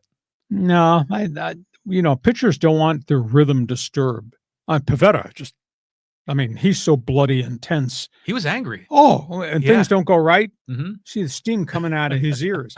I thought all the years I covered the Padres and the Dodgers and baseball, the most intense guy I ever had to deal with was Kevin Brown. Mm-hmm. I mean, he had a stare that he would look at you and it'd go right through your shirt out the back door. But I mean, I got along okay with him, but he was just a hard ass to deal with. Pavetta's the same thing. And pitchers just don't like their rhythm to be distorted. They are so laser focused in. And he had that problem with the pitch count. I thought he was going to take his cap and the machinery and throw it on the ground and stomp on it. But the alternative is, okay, it doesn't work. No freaking big deal. Tell the catcher, Diaz, give me the sign. 1 is a fastball, 2 is a slider, 3 is a curve. Right. Just give me the sign. Let me pitch. Instead, we got to have the dugout, and the bat boy's got to bring the new pitch come out. Got to make sure it works. And I don't want to be standing in the batter's box so the batter hears what I'm going to say. God. I mean, technology is great, I guess. But in this case, if it doesn't work, no bloody problem. Just do this. Yeah. Just do that. You ever see like when they show the shot in the dugout and like the bat boys hustling back there and they have like a suitcase with all the devices, which is good. But it's almost like the football guy that travels with the president with all the nuclear codes. You know, they got to carry this briefcase around with them with all the pitch comm stuff. It just blows me away that it's that difficult. I mean, because our cell phones work so great. I mean, why can't maybe yours do. Why are you talking about your cell phone? John lives in this castle on this hill in a gated community. And I swear to God, sometimes I can't call him on a cell phone when he's in the other room. Well, because we're in a dead spot. You have to connect to our Wi-Fi and able to get a call. But it's only, what, 60 feet, 6 inches? I mean, how can they not have wireless communication work? But, pitcher's hat falls off, pitcher steps on the hat. I mean, you could damage you. Well, okay. But come on. At the end of the day. 1, 2, 3. Yeah. Throw the pitch. Okay. Hey, Lenny, you took us off center, but John's off center most of the time, so that's okay. Okay, let's go to our friend XX Revolution. Actually has a comment, more than just a bonjour. So hello, XX Revolution. Hey, TELUS takes Rogers to court here in Canada due to Rogers blocking their sponsorship ads since TELUS is the Calgary Flames sponsorship, but on Sportsnet, which is owned by Rogers. You following that? A little bit, but that's a little bit off my radar because that's Canadian broadcasting rules and regs, which are really different from this side of the border crossing. And I put that topic on the table. So the 251 people who follow us on the old Canada network, they'll pay attention to it. But the large proponent of our people, we have like 8,500 subscribers now just on YouTube. So we can't really cover all that because it's beyond the scope of what's important in terms of the bigger stories. But it is, I concur with you, it is a problem. Rogers is high powered. I mean, they own everything north of the border with the exception of Parliament. So, I mean, they are the big media player there. So it is an issue north of the border. Well, Rogers is like Rogers Communication. Yeah, so they're like a Cox Communications or they're like a cable TV kind of a thing, right? Mm-hmm. But don't they also own the Blue Jays? Well, they own everything. Yeah. I know it's the Rogers Center where they play ball in Toronto. They own the Blue Jays, the Maple Leafs, the Raptors. They own it all, plus the building. So that was the connection with Kawhi and wanted to get the deals with the other teams. That's right. Oh, interesting. Okay. So you still look at Kawhi like he's an innocent bystander. No, Kawhi is just trying to work the system. Kawhi can do no wrong in my book. I love that guy. And his buddy, you remember his buddy Castleberry? Yeah. He used to always hang out with him at San Diego State. He's still like his wingman, I think. Oh, okay. Okay. XX, great to hear from you. You stay with us. We'll cover some more topics that you like. Okay, let's go to Caesar. New name here. Love seeing new names. Hey, Raiders fan checking in. I believe we'll have our best season in years, 8-9. Well, I was really optimistic. And I mean, Pete Carroll's resume speaks for itself. It takes time, though, to build the roster. And I was optimistic, but all of a sudden in free agency, they really got dinged. I mean, they lost their back seven. They lost a whole bunch of linebacking that I thought had played very well, the Robert Spillanes of the world. Then they started losing guys in the secondary. And they were important guys off the street, and that they're in the starting lineup. And some of these guys don't come with great reputations. So it's just going to take some time, I think, for them to build a roster. And I was shocked that they ate the contract and they released, and how bitter the divorce was with the Christian Wilkins, because I really thought that big body defensive tackle with Kuntz and with Max Crosby and the other guys was going to be just a big difference maker up front. And then they all got hurt, and then Wilkins got released. So it's just they don't have enough players on the defensive side. I think offensively, they're going to be so much fun to watch. I mean, if it winds up being a 39-38 Monday night game with the Chargers, that'll be really big TV. I just don't know that the Raiders have enough firepower to stop all the things that Justin Herbert's got going down the field.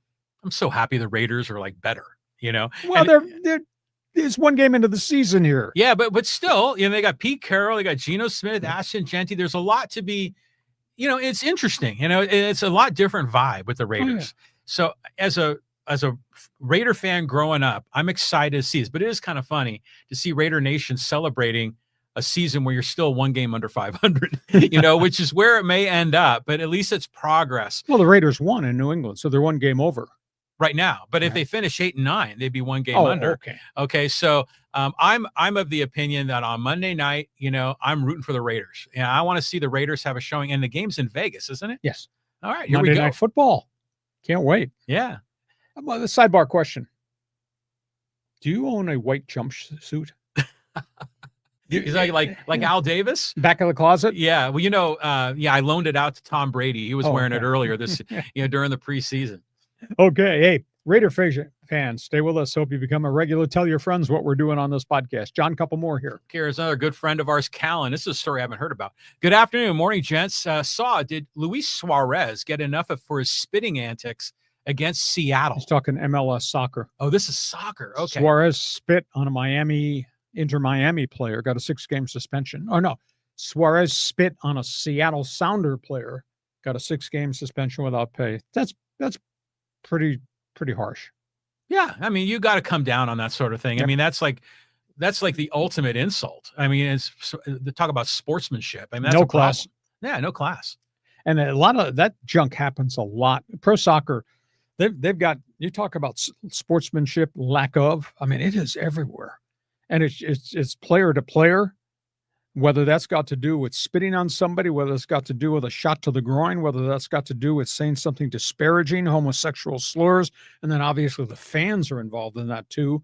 It's just a real different culture, some soccer fans, of what they think they have a right to do since they got a ticket. The whole world's going to hell, man. What's going on right now? Oh, my God. Okay, let's go here to Neil. Here's a two-parter. Number one, hey, morning zoo show today? Oh, yeah, coffee and donuts with the dummies. Okay, and he says here, can't warm up in the pen if he's on base in the prior half inning. That's a big issue. I concur with you wholeheartedly, the mechanics of that. But that might, that would happen hardly ever. But my bigger concern is how many pitches does he need to throw to get ready? And you can only use him probably one time in 3 days or 4 days as a closer, just because of ultimate concern about the number of pitches he throws. And to get ready as a closer, max velocity in that bullpen, and you're coming out for that one inning, but then you can't do it the next day or the day after. So it's a pretty complicated equation, I think, for the Dodgers to discuss. And they got all these other relievers right now that you just can't trust. Oh, yeah. Yeah, that bullpen is just disaster right now. Can you imagine if the Dodgers don't get out of the first round and there are no Yankees and no Mets? Well, especially after the offseason where we thought the Dodgers had this whole thing wrapped up. The system was rigged for the Dodgers, and now they're sputtering a bit. But, even back in the day which really wasn't that long ago, when the pitchers could hit, they still didn't have this kind of a problem, where if the pitcher was running the bases, they didn't have to go back to the bullpen and warm up. They would just go rest in the dugout and then come out the next inning. So this is a whole new logistical dynamic if Ohtani pitches. Yeah. Big debate. We'll see what happens in the next 2 weeks. We may wake up next Thursday and the Dodgers, all their relievers have found it. But then again, we might wake up and they still might have ERAs of 4.21 to 4.75. Okay, here's two different guys, but they're both related to the Philadelphia Eagles.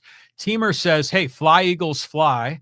And then Ed Junk says, do you think the Rams are so focused on the Eagles next week they may not be prepared for this week versus Houston? Well, the Rams are really complete, and the Rams right now with Matthew Stafford standing and fairly healthy, they look really, really good. It's just going to be an enormous challenge week by week to make sure that Stafford does not physically fall apart. That becomes a big, big issue. And the Eagles got a bunch of guys dinged, and I thought they were a little bit wafer thin in the offensive line. They just made a deal to get this heavy-duty running back from Jacksonville. I mean, you never see trades the first week of the season, but the Eagles traded 2 draft picks to Jacksonville for one of their running backs, Tank Bigsby, who had almost 800 yards rushing last season, and he's heavy-duty. That's a great name. Yeah, so they got the Tank to go with Saquon Barkley. They look pretty good to me. Eagles, man. I should say the Eagles. Yeah. That's what they say, the Eagles. They're loaded. I mean, they got to be the favorite to go back and win it all again. But yeah, Tank Bigsby. I mean, that just sounds like a comic strip, superhero. You got that? Okay, let's go to our friends in social media because there's a lot going on over there. And let's start here in the AFC West. And this is from 619 Dano. He goes, look here, you senile old man. Wait a minute. Don't refer to John like that. That's really unfair. John created this podcast. Okay, so I've got number 1 Chargers, number 2 Chiefs, number 3 Broncos, number 4 Ray Turds.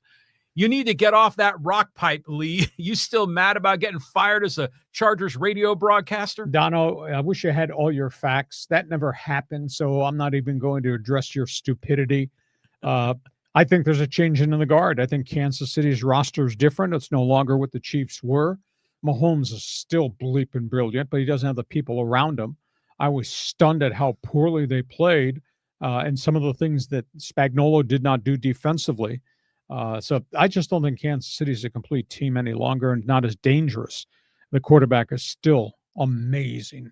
But in terms of the Chargers, they have arrived, I think, offensively. The question is, we've got still 16 weeks of football to play.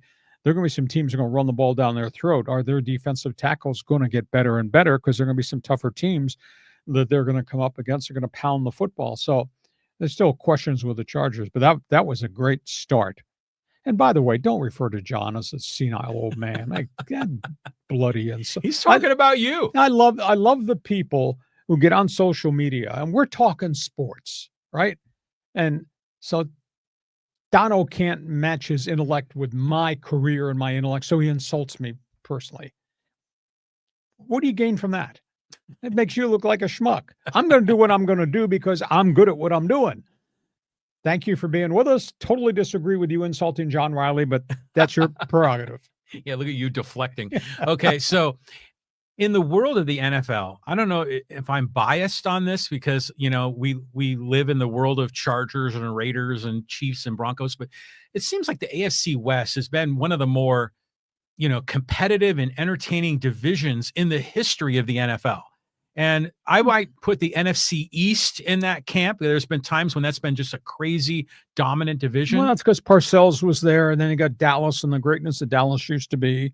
And then the Redskins had that run with Joe Gibbs. That's right. And then obviously Philadelphia has now become the modern day power.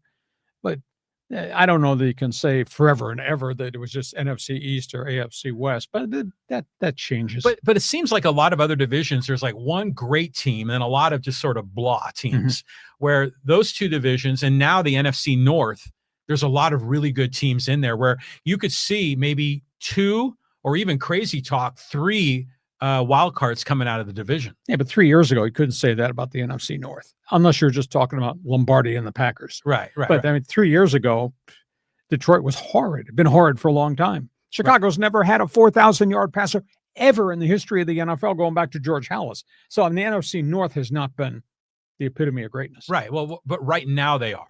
Well, yeah. In the last 15 minutes, yes. 15 minutes, exactly. But here, the Chargers number 1, you're already writing the Chiefs off. You're saying it's the end of an era and it's only one game. You're the first one to always say it's only one game. That's true. But I just have followed Kansas City for an extended period. They had all those close games they won last year. A bunch of them they probably shouldn't have won, but they won because of the greatness of Mahomes. And now I look at this roster looks less to me now than it did last year. And I thought they were really hanging on for dear life. And they got to the Super Bowl, credit to them, but then they got their brains blown out. Why? Because they were deficient. They look more deficient from a roster standpoint now. And the dark horse is Denver. Let's just see what Denver becomes in the second year with Bo Nix. And Sean Payton's added things to him. And that defense in Denver is really, really good. Well, let's talk about Denver here. Here's another comment. And this is from Trevin. He goes, why is everyone riding Denver's jock? They're overrated because you predicted they'd be number 2 in the AFC West. Yeah, I just think they're really, really close. Last year it was Bo Nix learning on the job with virtually not a lot of people around him. And now they've gone in, they're a year older in that system, and they went out and they got themselves more running backs and they got a pass-catching tight end. And Sean Payton has gotten through to Courtland Sutton about what it means to be a star and how to be a star. I just think there's a lot of unique things that have changed offensively with the Denver Broncos and their defense. They've stocked that thing with draft picks and the right free agent acquisitions. They're pretty good. Now, injuries change everything. But at the end of the day, just on paper, I think Denver has made great strides in 2 years under Sean Payton. Remember when the Broncos traded for Russell Wilson and they gave up a ton for him? You're like, what in the hell are you doing? And they were paying him a huge money. And then they took the $45 million cap hit to get rid of him. Yeah. So when Sean Payton was first there, it didn't seem like everything was synchronized. Well, he walked in, had to inherit this and said, no, this is not going to work. And then they made the commitment they took Bo Nix far beyond earlier than most people would have taken Bo Nix. But he developed that kid quarterback was really good and didn't make a lot of mistakes. Yeah. You got to give it up to Sean Payton. He knows what he's doing. History. Yeah. But at first I was a little worried it was all going to go to hell in a handbasket. Hey, did you see they're building a new stadium in Denver? Yep. And it's all privately funded, which is cool. Burnham Yards, a big industrial area. It's going to be a dome. But I think the financing's in place. They have now purchased this industrial plot called Burnham Yards, and it's going to open in 2031. Wow. It's just amazing, these dates we're throwing around. But are you a fan of, I like my NFL in the mud and the rain, and I want to see dirty uniforms? Or do you think it's at a point now where, we want to attract fans, we want to have it a pleasurable fan experience, and I like the dome even in Denver with the snow? I like the elements myself, but that's old school. At the end of the day, what's the bottom line? It's all about your money. I want your money. Your money, my skybox, your money in my new stadium, your money buying my merch. But see, it's not, you always go to this greed angle.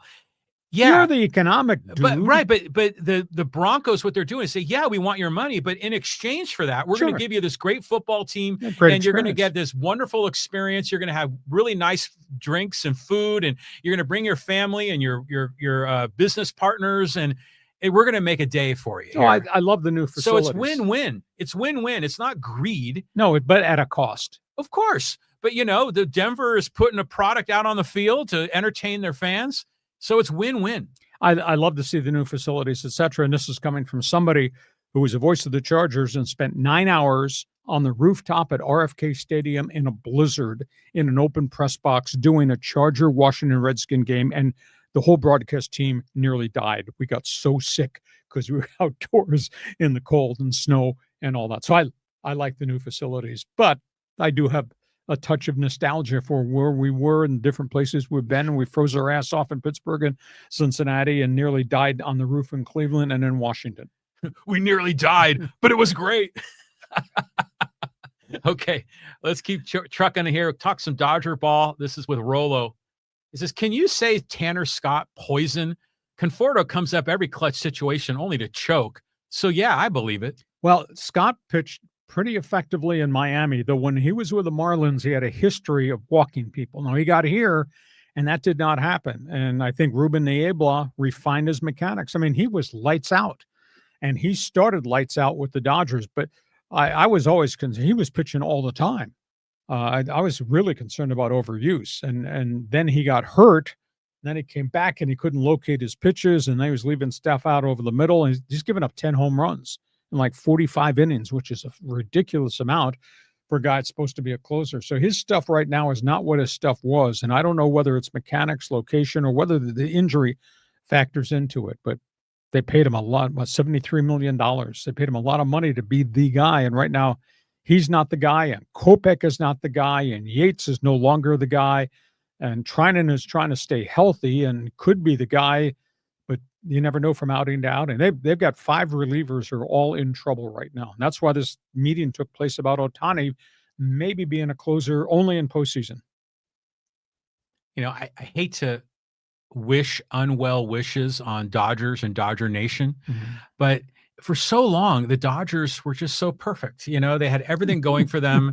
They had Mookie Betts, who was not only a great player, but a great character. They got Ohtani, Freddie Freeman. Everybody loves Freddie. Clayton Kershaw, longtime, Hall of Famer. And now they're facing adversity. But they faced adversity last year. We talked extensively about all the shoulders and the elbow surgeries. And right, but it never caught up to them to the point that they would fall out of the playoffs or lose the World Series. They ended up winning it all. Are you pulling a hate card right now? I'm not. I'm just saying that we go through so much misery here in San Diego that it's nice to see somebody else. Yeah. And actually, here's another comment that's very similar. And this is when you were talking about the Padres and if Schilt needs to worry about the problems.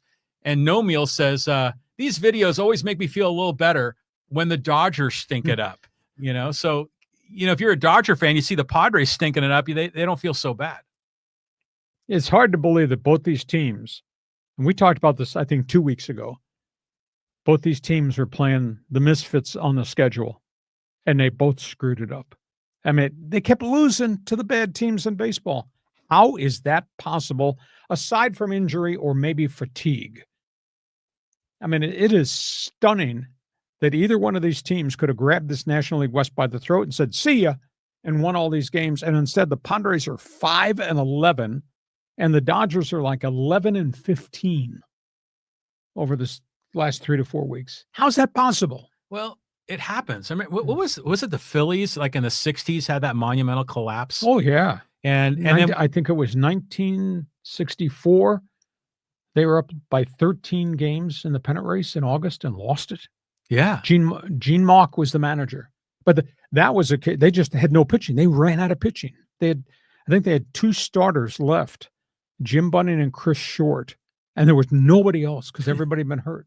We're talking sports 60 years ago. This is great. But even the Padres in 2010, remember they had that great run and then went to hell in a handbasket. That's when I think Matt Holliday didn't touch home plate. Still hasn't touched home plate. Still hasn't touched home plate. But there's been a lot of epic collapses in the world of sports, you know, and are we going through another one? Or the Padres or Dodgers going to be on the outside looking into the playoffs? No, I think the Padres and Dodgers will be in postseason play, but will they be totally healthy? And will they be one and done? Interesting. You talk about collapses. I just thought about this as you were yelling at me. A group of years ago, guy just went in the Hall of Fame, Ichiro Suzuki. Remember Seattle had the 116-win season? Oh, yeah, yeah. And they got in the postseason play and see ya. They were gone. Yeah, yeah, that happens too. That's like the Chargers 14-2, Marlon McCree. It's just sports is so unpredictable. Boy, you are just so much sour stuff today. Well, you know, I grow up with this stuff and it's depressing. Your psyche is just bothering me. Okay, let's keep on trucking here. Now, there's a couple of San Diego State comments here. Let's start here with an Aztec for lifer. This is from Womp Rat. He goes, a lot of Aztec alumni don't live in or near San Diego and can't go to the games, but we pay for broadcast service to watch all of their games. You saying these Aztec for life don't have a right to criticize what's being put on the field, the stupidity of play calling and year-over-year weak tackling is an ignorant statement. Okay, wait a minute. Time out here. My critique of Aztec for life fans, they don't support the team by coming to games. How can you have a Division I program that your sales pitch in the world will go into the Pac-12 and draw 13,300 for your first home game? At the end of last season, they drew just a shade over 10,000 who came into the stadium. That's not Division I football. And your sales pitching me Aztec for life, but you don't support it in person. Now, it's great. You're out of town, you subscribe. That's phenomenal. You have every right to be critical. I concur. But by the same token, understand, this program under Rocky Long and Brady Hoke was a combined 106 and 48 over a decade. That's really good football. And Sean Lewis has come in a different era. Cupboard was bare, lost all of his players, and lost them again because of the transfer portal. So I'm willing to give him more space to try to get this thing up and running because he does have that on his track record and his resume. He has succeeded a lot of other places. But I have a right to critique. The Alumni Association sends me an email. Lee, they must watch this. We have 150,000 alumni here. Aztecs for life. I said, no, they're not at the football stadium, not supporting the program at all. Come on now. But you have a right to critique the product on the field and the mistakes the athletic department has made. But where are the fans in terms of support in the stadium to support the kids? You know, I was stunned. There's been a lot of barking about the cost to go to games, and they priced it terribly. But you can buy a season ticket for $200 and a small donation to the Aztec Club. For $200, an Aztec for lifer, why don't you just make the contribution? If you want to come sit in the upper deck, watch the night games, enjoy it. But you got to support it to a degree. That's where my critique has come from about the no-shows. That's the thing that burns me no end. Okay, John, your turn. Well, they show up at Viejas, and there is a small, loyal group that show up for football games. But yeah, the criticism is all over the map. Let me get one more San Diego State one in here. This is a little bit long, but I want to read it to you because it's good.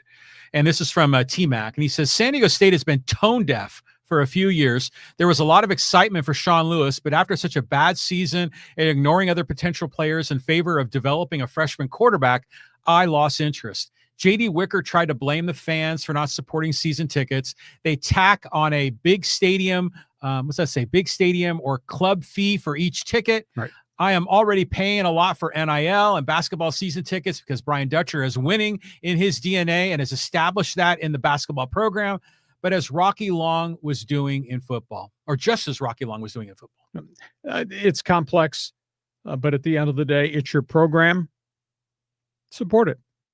give it some ground to stand on, and then give it some space and see if Sean can fix this. Hopefully a year from today, we're doing this podcast, we'll be talking about a much better product on the football field, but I can't sit here silent and say everything's great just because you're an Aztec fan. Not when you're drawing 13,300 in a Division I program.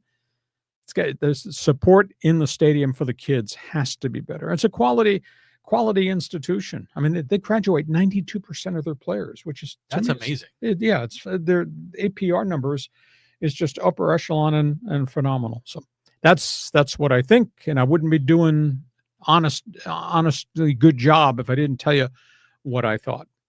Okay, we have had fun. Coffee and donuts with the dummies. Hope you've enjoyed this. We appreciate you being here early. This is kind of a unique set of circumstances because of some travel conflicts. We will be back on Monday, 1:30, back in here. Recap Weekend 2 NFL, talk some college football, and obviously we'll be a week closer towards the playoffs in Major League Baseball. So we're going to have a lot more to talk about. This podcast brought to you by Dixieline Lumber and Home Centers, 9 locations to serve you in Southern California. Go to Dixieline.com, see all the things these good people have to offer. It's great to have you part of the team. Hope you'll tell all your friends, share, subscribe, who we are. John, I don't know, early morning podcast, you're a little bit off center on early mornings. I mean, I did morning radio for a long time, so I think I could handle early mornings. You, not so much yet, but drink more coffee. Drink more coffee. You know, hey, by the way, we talk on Monday at 1:30. We get to talk about the Charger-Raider game that night, too. Oh, bingo. We'll preview that. There's a lot going on. Have yourself a great sports weekend. You, too. And you have a great sports weekend. Thanks for being part of our team on Hacksaw's Headlines. Join us again for Hacksaw's Headlines on YouTube, Facebook, and Twitter. And find the audio version on your favorite podcast apps. For more content, go to LeeHacksawHamilton.com.